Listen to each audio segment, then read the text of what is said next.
नमस्कार भक्तों, स्वागत है हमारे इस चैनल अनमोल विचार टिप्स पर। वीडियो देखने से पहले एक प्यारा सा कमेंट कर दे। हर हर महादेव। 30 सितंबर अष्टमी नवमी व्रत के दिन कन्याओं को भूल से भी मत खिलाना। ये 5 चीज, अन्यथा मां नव दुर्गा आपसे हो जाएगी, क्रोधित घर में आएगी, कंगाली और गरीबी घर पूरा कंगाल होने की करार पर आ जाएगा।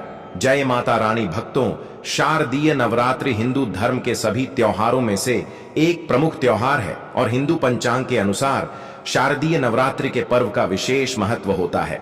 भक्तों, इन 9 रातों में माता रानी के 9 स्वरूप शैलपुत्री, ब्रह्मचारिणी, चंद्रघंटा, मां कुष्मांडा, स्कंद, माता कात्यायनी, कालरात्रि, महागौरी और सिद्धदात्री की विशेष पूजा श्रद्धा से की जाती है।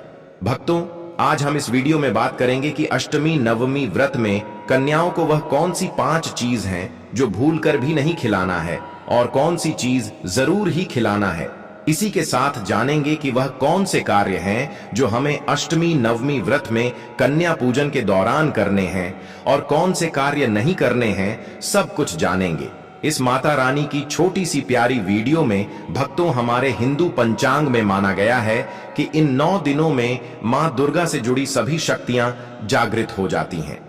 अष्टमी और नवमी के दिन कन्या पूजन का विशेष महत्व है, क्योंकि यह माना जाता है कि मां दुर्गा स्वयं कन्याओं के रूप में प्रकट होती हैं और उन्हें भोजन कराकर तथा उपहार देकर हम सीधे देवी की पूजा करते हैं।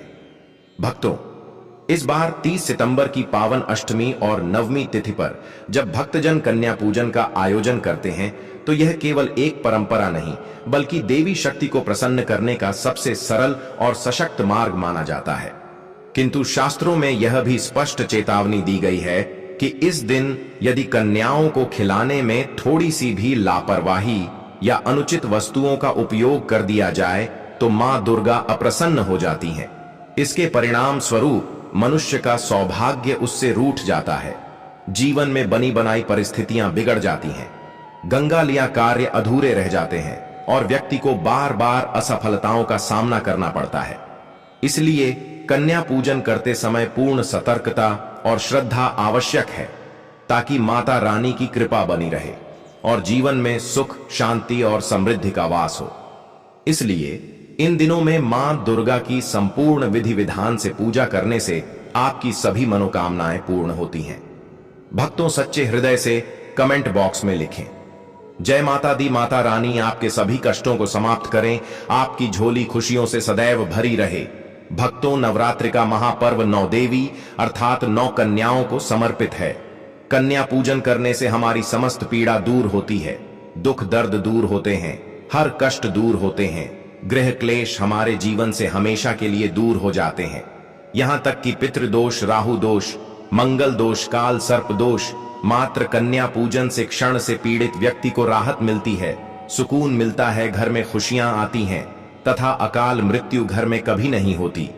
भक्तों, इस बार की शारदीय नवरात्रि सचमुच बेहद खास है, क्योंकि मां दुर्गा अपने वाहन सिंह पर नहीं बल्कि हाथी पर सवार होकर पृथ्वी लोक 22 सितंबर को पधार चुकी है। शास्त्रों में कहा गया है कि जब मां हाथी पर सवार होकर आती हैं तो यह राजयोग और समृद्धि का द्योतक होता है। इसका अर्थ है कि इस नवरात्रि में मां रानी हर भक्त के घर सुख, शांति, ऐश्वर्य और वैभव का आशीर्वाद लेकर प्रवेश करेंगी। हाथी पर आगमन को शक्ति, स्थिरता और शुभता का प्रतीक माना जाता है, जो दर्शाता है कि इस बार की नवरात्रि आपके जीवन में बड़े परिवर्तन और सकारात्मक ऊर्जा लेकर आएगी। इसीलिए तन मन धन से माता की आराधना करें, सच्चे भाव से उनका स्मरण करें और अपने जीवन के हर संघर्ष को जीतने का संकल्प लें, क्योंकि जब मां अपने भक्तों पर प्रसन्न होती हैं तो असंभव भी संभव हो जाता है। भक्तों, जैसा कि आपको मालूम होगा कि इस साल शारदीय नवरात्रि 22 सितंबर 2025 से आरंभ हो चुकी है और 2 अक्टूबर 2025 को विजयादशमी के दिन समाप्त होगी। अष्टमी और नवमी व्रत की सही डेट टाइम की बात करें तो इस बार अष्टमी नवमी व्रत विशेषकर संधि पूजा का शुभ मुहूर्त इस प्रकार है। अष्टमी तिथि 29 सितंबर 2025 की शाम 4:32 बजे से शुरू होकर 30 सितंबर 2025 की शाम लगभग 6 बजे तक जारी रहेगी। नवमी तिथि 30 सितंबर 2025 की शाम 6 बजे से शुरू होकर 1 अक्टूबर 2025 की शाम लगभग 7-1 बजे तक चलेगी। और अगर हिंदू कैलेंडर की माने तो 30 सितंबर को भी आप अष्टमी और नवमी व्रत कर सकते हैं। यूं कहें कि 2 दिन की पूजा का फल एक दिन को ही, जो कि 30 सितंबर को, जिसका अद्भुत सहयोग बना रहा है, मैं कर सकते हैं। संधि पूजा मुहूर्त अष्टमी से नवमी के बीच का काल 30 सितंबर 2025 को शाम 5:42 बजे से लेकर 6:30 बजे तक है। इसलिए भक्तों, आप इस प्रकार शुभ मुहूर्त में आप अष्टमी और नवमी को, इन दोनों तिथियों में कन्या पूजन अवश्य ही करें। कन्याओं को भोजन अवश्य खिलाएं। शास्त्रों में 9 दिनों के नवरात्रि को बहुत ही शुभ और मंगलकारी माना जाता है, और वही 9 दिनों के नवरात्रि को अच्छा नहीं माना जाता है, ना एक भी दिन कम, ना एक भी दिन ज्यादा।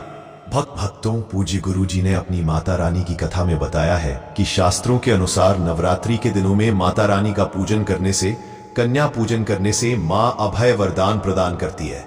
कुंडली में जो कष्ट होते हैं उन्हें ठीक कर देती है। श्रीधर की तरह सच्चे हृदय वाले व्यक्ति के सभी कष्टों का निवारण मां शीघ्र ही करती है।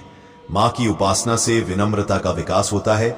सभी कष्ट, दरिद्रता, दुख, कष्ट नष्ट हो जाते हैं। नवरात्रि में माता रानी का व्रत और पूजन किया जाता है, लेकिन नवरात्रि के दौरान सबसे ज्यादा महत्व होता है कन्या पूजन का। दोस्तों, कन्या रानी जो होती है फूल की पंखुड़ियों की तरह नाजुक होती है। कन्या पूजन सर्वोपरि है, श्रेष्ठ है। कन्या के रूप में स्वयं जगदम्बा देवी, माता वैष्णव, 9 देवियां अर्थात समस्त ब्रह्मांड इनके शरीर के कण कण में वास करते हैं। बहुत कम लोग जानते हैं 33 कोटि देवी देवताओं का वास होता है कन्याओं के मस्तक पर। कन्या चाहे छोटी हो चाहे बड़ी हो, वह सदैव पूजनीय है, मां के समान मानी जाती है। भक्तों, माना जाता है माता के अष्टमी और नवमी व्रत और उपासना से माता रानी इतना प्रसन्न नहीं होती है जितना कि कन्या पूजन से होती है।